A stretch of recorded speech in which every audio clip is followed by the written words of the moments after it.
সবাইকে স্বাগত দীপ্ত সংবাদের সাথে রয়েছে দোলা টলারেন্স। সাবেক আইজিপি বেনজির আহমেদ ও তার পরিবারের সদস্যদের বিপুল সম্পদের বিষয়টি অত্যন্ত গুরুত্ব দিয়ে অনুসন্ধান করছে দুর্নীতি দমন কমিশন। এরই অংশ হিসেবে তাদেরকে দুদকের তলব করা হয়েছে। বিদেশে এই পরিবারের সম্পদ রয়েছে কিনা তা খতিয়ে দেখবে সংস্থাটি। পুলিশের সাবেক প্রধান বেনজির আহমেদ অবসরে যাওয়ার পর তিনি, তার স্ত্রী ও 2 মেয়ের অঢেল সম্পদের তথ্য বেরিয়ে আসছে। একের পর এক প্রতিবেদন প্রকাশিত হচ্ছে গণমাধ্যমে। এই অবস্থায় নড়েচড়ে বসেছে দুর্নীতি দমন কমিশন। আদালতের আদেশে এরই মধ্যে বেনজির ও তার পরিবারের সদস্যদের নামে থাকা সম্পদ জব্দের প্রক্রিয়া শুরু হয়েছে। 621 বিঘা জমি, রাজধানীতে 4টি ফ্ল্যাট ও 33টি ব্যাংক হিসাব জব্দের প্রক্রিয়া চলমান।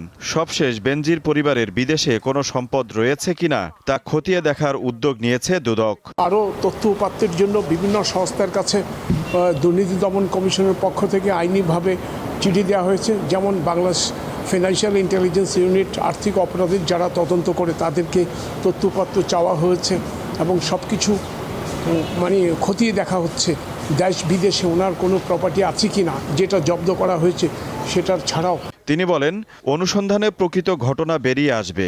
এজন্যই 6 জুন বেনজির এবং 9 জুন তার স্ত্রী ও 2 মেয়েকে জিজ্ঞাসাবাদের জন্য ডাকা হয়েছে।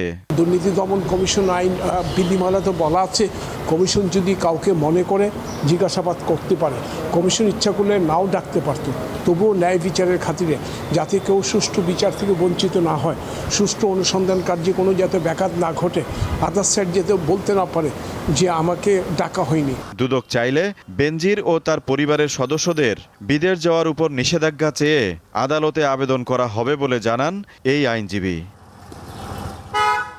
আজিজুল ইসলাম, দীপ্ত সংবাদ, ঢাকা। ঘূর্ণিঝড় রিমালের কারণে স্থগিত হওয়া 22টির মধ্যে 20টি উপজেলায় আগামী 9 জুন ভোট গ্রহণ অনুষ্ঠিত হবে বলে জানিয়েছে নির্বাচন কমিশনের সচিব মোহাম্মদ জাহাঙ্গীর আলম। বুধবার আগারগাঁওয়ের নির্বাচন ভবনে সাংবাদিকদের এ তথ্য জানান তিনি। চাঁদপুরের কচুয়া ও ফরিদগঞ্জ এবং মামলাজনিত কারণে স্থগিত থাকা কুমিল্লার চান্দিনা উপজেলায় 4র্থ ধাপের সঙ্গে 5 জুন ভোট গ্রহণ অনুষ্ঠিত হবে। এছাড়া বাগেরহাটের শরণখোলা, মোরেলগঞ্জ, মোংলা, খুলনার কয়রা, পাইকগাছা ও ডুমুরিয়া, বরিশালের গৌরনদী, আগলঝাড়া, পটুয়াখালী সদর, মির্জাগঞ্জ ও দুমকি, পিরোজপুরের মঠবাড়িয়া, ভোলার তজুমউদ্দিন, লালমোহন, ঝালকাঠির রাজাপুর, কাঠালিয়া, বরগুনার বামনা, পাথরঘাটা, রাঙামাটির বাঘাইছড়ি ও নেত্রকোনার খালিয়াজুড়ি উপজেলায় 9 জুন ভোট অনুষ্ঠিত হবে।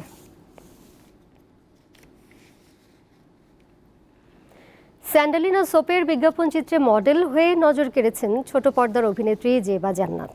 দীপ্ত টিভিকে দেওয়া সাক্ষাৎকারে তিনি জানান, এই সাবানের মডেল হতে পারা তার ক্যারিয়ারের নতুন মাত্রা যোগ করেছে। সবসময় ইতিবাচক থেকেই সামনের দিনে কাজ করে যেতে চান এই তারকা।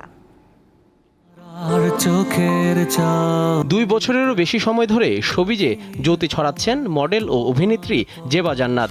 অল্প সময়ের ক্যারিয়ারেই দারুণ পরিচিতি পেয়েছেন তিনি। বিজ্ঞাপন ভুবনেও ধীরে ধীরে এগিয়ে যাচ্ছেন। কাজ করেছেন বেশ কিছু নাটক ও নানা ব্র্যান্ডের পণ্যের মডেল হয়ে। সময় বদলে যায়। আলোচিত 2 তারকার পর এবার তিনি সুযোগ পেলেন জনপ্রিয় ব্র্যান্ড স্যান্ডেলিনা সোপের বিজ্ঞাপনের মডেল হওয়ার। বিজ্ঞাপন চিত্রটি প্রচারে আসার পর দারুণ সাড়া পাচ্ছেন এই অভিনেত্রী। আমি নিজেকে অনেক লাকি মনে করি, বিকজ আমি স্যান্ডেলিনার মতো এত বড় একটা ব্র্যান্ডে অ্যাড হয়েছি, যেখানে লেজেন্ডারি অ্যাক্ট্রেস জয়া আপু, পরিমোনা আপু ছিলেন, তারপর থার্ড আমি লিড করছি। কাজটি করতে গিয়ে চমৎকার অভিজ্ঞতার অর্জনের কথা জানিয়েছেন জেবা জান্নাত। রূপচর্চায় আভিজাত্য স্যান্ডেলিনা স্যান্ডেলস।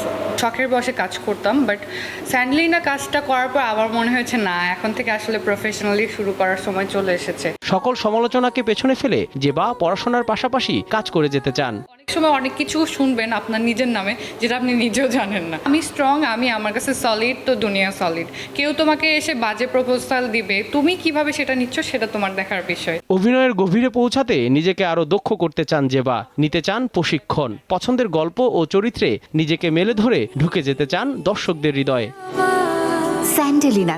জহিরুল মোহসান, দীপ্ত সংবাদ, ঢাকা। ধনী গরিবের আয় বৈষম্য কমাতে আসন্ন বাজেটে উদ্যোগ থাকা দরকার বলে মনে করেন অর্থনীতিবিদ ও বিশ্লেষকরা। একই সাথে সামাজিক সুরক্ষা খাতে বরাদ্দ করা অর্থের সুষ্ঠু ব্যবহার হচ্ছে কিনা তাও খতিয়ে দেখার উপর গুরুত্ব আরোপ করেন তারা। সকালে রাজধানীর সিরডাপ মিলনায়তনে অক্সফ্যাম ইন্টারন্যাশনাল বাংলাদেশ ও গণতান্ত্রিক বাজেট আন্দোলনের আয়োজনে বাজেট বিষয়ক আলোচনায় তারা এইসব কথা বলেন। এছাড়া কর ফাঁকি ও করের আওতা বাড়ানোর উপর গুরুত্ব দেন বক্তারা। আয় বৃদ্ধি পাচ্ছে, একই সাথে বাংলাদেশের মানুষের বাংলাদেশে আমরা দেখতে পাচ্ছি যে বৈষম্য বৃদ্ধি পাচ্ছে, আয় বৈষম্য বৃদ্ধি পাচ্ছে।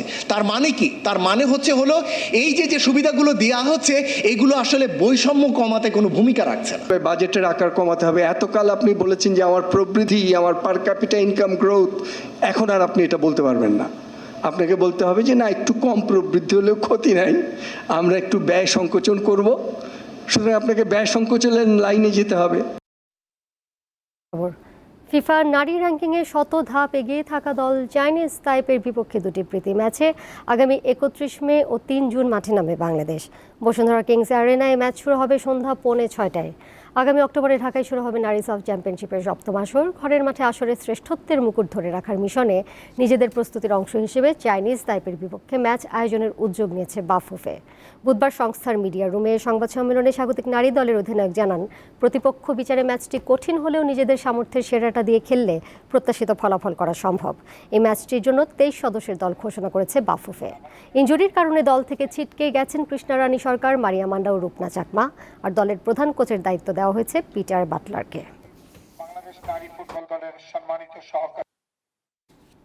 এই ছিল এখনকার মতো। পরের সংবাদ রাত 11টায় দেখার আমন্ত্রণ রইল। এছাড়া আরও তথ্য এবং বিনোদনের নানা খবর জানতে যুক্ত থাকুন দীপ্ত ডিজিটাল প্ল্যাটফর্মগুলোতে। সবাইকে ধন্যবাদ।